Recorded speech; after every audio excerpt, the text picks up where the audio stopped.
kakhulu iSomnandi Music Festival nokungumcimbi ke wesithathu sokhumbula ukuthi namhlanje uSomnandi ubungaza iminyaka engamashumi amathathu selokhu ayiqala indima yezomculo kaMaskandi ise 30 years Somnandi in the music industry la udadewethu uphathi bohlelo udadewethu intokazi bingelela wakaphansi intokazi yalapha eMathilini ukuthandayo udadewethu sekubingelela kwibhele Yane sithi Somnandi yesabeka njengegigile nyosi udabekhala Nkosiyami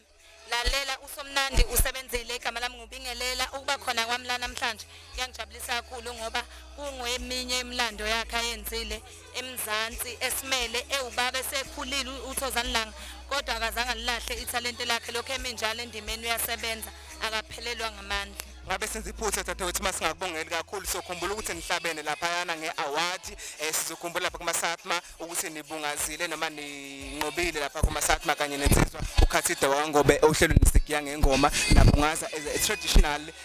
show njalo njalo chaza ke wena qaphu kafushane dadewethu njengoba usho nje sihlabene ngempela sinotshata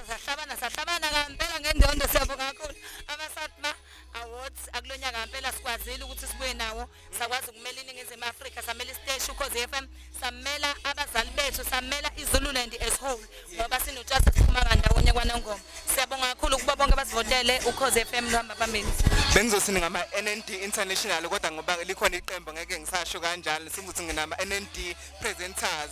umsakazo noma uhlelo sigiya ngengoma ukuba kulomcimbi omkhulu kangaka uSomnandi la abungaza khona iminyaka engamashumi amathathu kusho ukuthini kwena ukumbongela ukumhalalisela alokhu ayibamba siyazuzine ngeenkinga negigaba esibakhona kumculo kaMaskandi njalo kungaba ukungcofana kungaba izinkinga zokurekhoda istudio njalo uthini kuSomnandi ukumhalalisela ngale minyaka emingaka engamashumi amathathu kumbonga ngiyambongela uSomnandi futhi uyabekezela uthobekile uhleze neziyalo ezinhle ngicabanga uhleze iziyalo ezinhle anazo kubanye abantu unazo nakuyo uqobo uyakwazi uyibhekisana kuye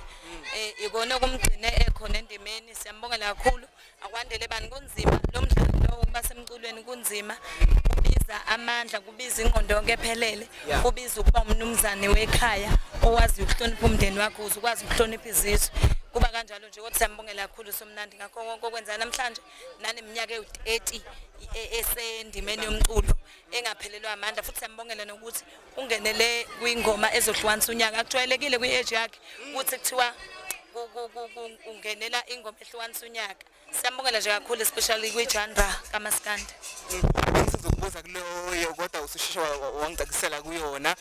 ngifisa sibheke dadewethu bengelela siyazi ukuthi ziningi izinto ezenzakalayo ngala indimeni ezomculo uyayithola ukuthi kuba nomdudusano obakhona bathi ke uSomnandi ukwazile ukuthi asebenzisane nama-genre amaningi singabala igospel singabala uMaskandi singabala neminye imiculo eyahlukahlukene masibala nje mhlawumbe ku-gospel singabala the late Sifiso Ncwane abantu asebenzisane nabo singabala the late Indidane mhlawumbe ukumbuka njengosothole uma ngathiwa ngikufaka icesweni zakho mchaza umuntu onjani when it comes to ukusebenzisana namaculi abaqhamuka from ama-genre ahlukahlukene njengoba ngingasho uSomnandi unentobeko unemfundiso ezinhle showcase ngekuhlale kuthiwa kuyamhlula ukusebenzisana kahle nabanye abantu kuba kuhle vele ngisho ekuyifeature nomunye umuntu ingoma ibamnandi kuyajabulisa nje umsebenzi wakhe siyawuncoma siyawuthanda kakhulu abantu abaningi baseLundi nasendaweni ezehlukahlukene ezakhele uLundi baphumile ukuzoseka kakhulu lo mcimbi mhlawumbe ukubabonga nje social sesigoqa ukuthi ungathini siyababongela kakhulu siyabonga uLundi lonke futhi kuselela kuZululand yonkana nezinye igcemeke ezakhele la siyabonga kakhulu siyabona kugcwele kuyanyimpika lo mcimbi wesithathu kulonyaka wenzeka okwesithathu kulonyaka siyabonga September nangonyaka ozayo uzobuya ngenxa yakho mlandeli wawo lo mcimbi siyabonga kakhulu bandle supporta umuntu ephusheni lakhe Uthona umuzwa usongena stage abantu abaningi bakulindele bafisa ukuza ukuthi yini lo baphathele yona nale entertainment abantu abayithandayo unjani umuzwa nje nokwethuka kwena ngijabulile kakhulukazi ukusebenza ekhaya kuyangithokozisa sonke isikhathi manje angikukhohlwa ukuthi kusekhaya la mangithiwa ngizosebenza ngapha ngiyakhululeka ngoba ngiyazi abantu abaningi bangazi ngisasemncane mase bengibona manje sengikhulile ngisazabalaza kuyo le entertainment ngiyazi ukuthi nami kuyangiphakamisa kuphinde futhi kulekelele nomuntu ofisayo ukuba la ngikhona abonze kuyenzeka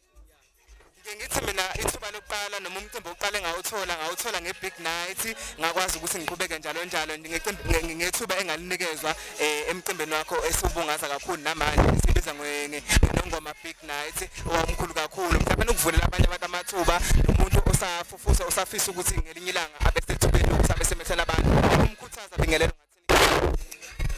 abantu abasebenza ukuzikhandla ngokuzimisela nangothando into ayikho into engenzeki uma ufake ingqondo yakho yonke asimiseleni ayikho into engenzeki njengoba ngisho nje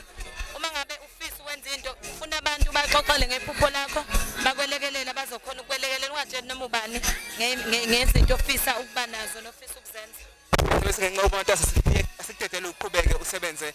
ujabulisa abantu kwiSemnandi Music Festival. Ngiyabonga kakhulu umsebenzi wenu muhle ngiyabonga nakuwena kakhulu bandla ave ukwazi uku-interview abantu siyakuthanda. Siyabonga kakhulu dadewethu Bingelela besikhuluma noBingelela Mpanza wethola uhlelo Sikiya ngengoma emsakazweni Ukhozi FM kanye no-MC Ntjatha iSomnandi Music Festival sila Olundi ePrince Mangosuthu Airport.